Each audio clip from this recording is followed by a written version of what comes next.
ప్రియులారా, పోయిన మాసం ఏప్రిల్ మాసంలో 25వ తారీఖున రాత్రి ముంబై పట్టణంలో జరిగిన ఒక మరణకరమైన వార్త పుచ్చకాయలను తిననీయకుండా చేసింది. జరిగిన విషయం చెప్తున్నాను. ముంబై పట్టణంలో అబ్దుల్లా డొకాడియా వ్యక్తి జీవిస్తున్నాడు. ఆయనకి సెల్ ఫోన్ చిన్న షాప్ పెట్టుకొని జీవనాన్ని గడుపుతున్నాడు. తనకు భార్య నస్రీన్, 2 కుమార్తెలు వారుకున్నారు. అబ్దుల్లా డొకోడియాకు 40 సంవత్సరాలు.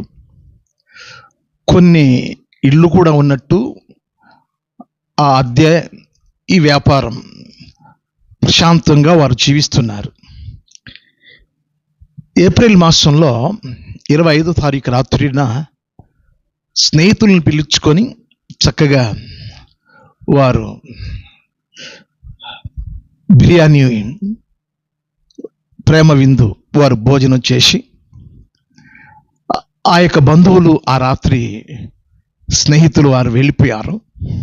వారు వెళ్ళిపోయిన తర్వాత 10:30 గంటల సమయంలో వీరు పుచ్చకాయ తినడం జరిగింది.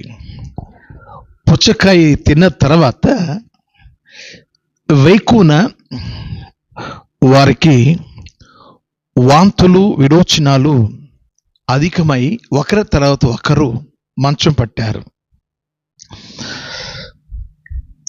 వారి యొక్క అనారోగ్య పరిస్థితి క్షీణించిపోతూ ఉంది. వెంటనే వారు హాస్పిటల్కు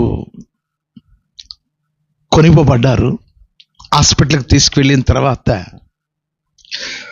ఒకరి తర్వాత ఒకరు చనిపోయారు. కారణం ఏమిటో 26వ తారీఖున వారు పుచ్చకాయ తినుట చేత చనిపోయారు. ఆ పుచ్చకాయ ఎంత పని చేసిందంటే, ఈ ఇండియాలో సుమారుగా 80% ఇప్పటికి కూడా పుచ్చకాయ తినడం లేదు, మానేశారు.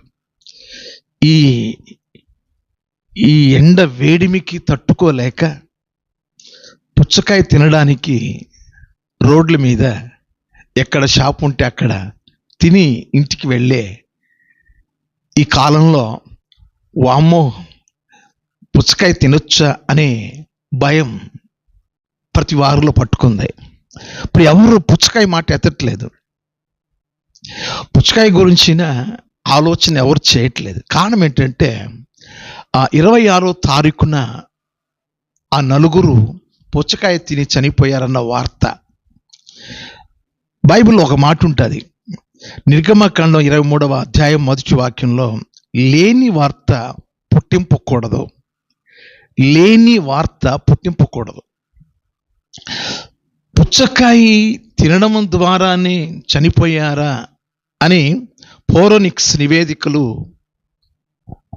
వాటి కోసం ఎదురు చూచినప్పుడు, ఈరోజు నేను దానిని గురించిన విషయం విన్నాను. మరి ఒక సహోదరుడు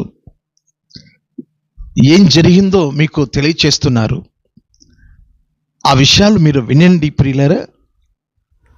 డొకోడియా ఫ్యామిలీ 4 చనిపోయినారు. ఆయన భార్య 2 కూతుర్లు పుచ్చకాయ తిని చనిపోయారు.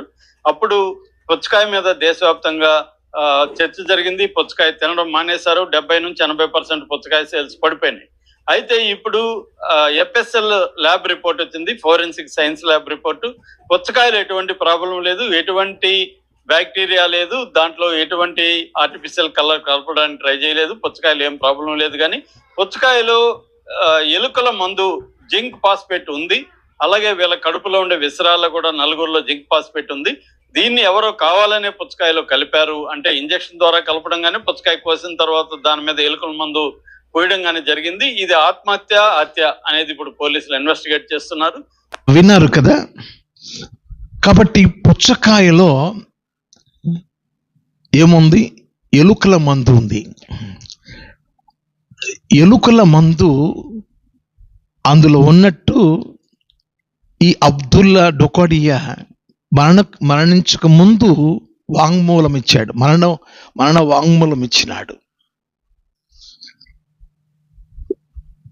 ఇది వాళ్ళు హత్య చేసుకుని ఆ రీతిగా చనిపోయారా, లేకపోతే ఎవరైనా ఆ పని చేశారా అనేది తేలాల్సిన విషయం. కానీ పుచ్చకాయ వల్ల కానీ కాదు అని ఫోరెన్సిక్స్ నివేదికలు తెలియచేయబడ్డాయి. ఇక ఊపిరి పీల్చుకోవచ్చు. పుచ్చకాయ మనం నిర్భయంగా మనం తినవచ్చు. ఈ మాట మీ అందరికీ వినిపించాలి అన్న ఉద్దేశంతో నేను ఒటావొటిన ఈ వీడియో చేయాల్సి వచ్చింది. కాబట్టి ఒక్కోసారి కొన్ని వార్తలు మనం నమ్మేసి, అంటే యావత్తు ప్రపంచం యావత్తు ఒక విషయం కలవరపరిచే ఒక విషయం, కలత చెందే ఒక విషయం మన ముందు ఉన్నప్పుడు ఆలోచన చేస్తాం. కానీ ఫోరెన్సిక్స్ నివేదికలు వచ్చాయి. ఏమని చెప్పాయంటే పుచ్చకాయలో ఏమాత్రం కల్తీ కానీ, అందులో ఏ రంగు కానీ, ఏ విషం కానీ లేదు. ఎలుకల మందు చల్లడం ద్వారా, ఆ ఎలుకల మందు వారు తినుట ద్వారా, ఆ పుచ్చకాయలో తినుట ద్వారా వారు మరణించినారు అని నివేదికలు చేరాయి. అది వారు చేసుకున్న పన లేకపోతే ఇంకెవరైనా చేశారనేది తేలాల్సి ఉంది అని వార్తలు చెప్పబడుతున్నాయి. కాబట్టి ఈ విషయం మీ అందరికీ తెలియాలి అన్న ఉద్దేశంతో నేను ఈ వీడియో చేశాను. దేవునికి మహిమ కలుగును గాక. మరి తింటారు కదా, నిర్భయంగా హ్యాపీగా తినండి. అది ఈ కాలంలో మన కిడ్నీలు మంచిగా పనిచేయాలన్నా, చక్కగా మూత్ర విసర్జన జరగాలన్నా, మంచి ఆరోగ్యం కావాలన్నా తప్పకుండా పుచ్చకాయ మన పిల్లలకు మనకు చాలా ఆరోగ్యదాయకమైనది. దేవుడు మనకిచ్చిన ఫలం అది. కాబట్టి నిర్భయంగా తినండి.